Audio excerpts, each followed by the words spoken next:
ఏం చేయాలంటే అందరూ ఏం చెప్తారు, బరువు తగ్గితే అవి తగ్గేస్తుంది అంటారు. బరువు తగ్గడానికి చేసిన ప్రయత్నం చాలా చేశాను. రాత్రి చపాతీ చేద్దాం, పొద్దునే టిఫిన్ మానేయడం, రన్నింగ్ చేయడం, జాగింగ్ చేయడం. ఇలా రన్నింగ్ జాగింగ్ చేసినప్పుడు ఎక్కువ స్వెటింగ్ వచ్చేసి ఎక్కువ ఇచ్చింగ్స్ వచ్చేది. ఎప్పుడైనా పొరపాటు నెయ్యిస్తున్నప్పుడు స్నానం చేసినప్పుడు క్లీన్ చేసుకుంటే పొరపాటు తగ్గింది అనుకోండి, బ్లడ్ వచ్చేది. సో ఇది చెప్పుకునేంత పెద్ద ప్రాబ్లంగా చిన్న ప్రాబ్లంగా ఓవర్ వెయిట్ అంటే అది మేజర్ ప్రాబ్లం, వెయిట్ నాకు ప్రాబ్లం కాదు. ఎంతమంది బీపీలో షుగర్ డాక్టర్ చెప్పిన రోజు గంటలలో అలాంటి అన్ని చెప్పడం ఏదో రకమైన ఇబ్బంది, అలాంటి ఇబ్బందులు మీకు అందరికీ పరిస్థితి వచ్చిన తర్వాత మా ఒక రోజు ఇలాంటి బరువు మాకు ఏమీ లేదు. ఏది రోజులో ఏం చేయడం నెక్స్ట్ ట్రై చేసి అని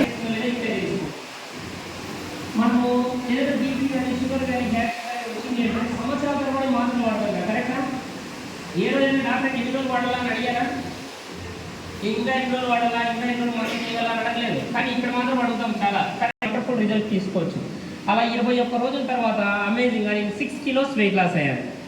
సో 50 రోజుల్లో 11 కిలోలు 14 సంవత్సరాల క్రితం తగ్గాను. అప్పుడు తగ్గిన బరువే ఈ రోజుకి ఇదే రేటే ఇలాగే మెయింటైన్ చేస్తాను.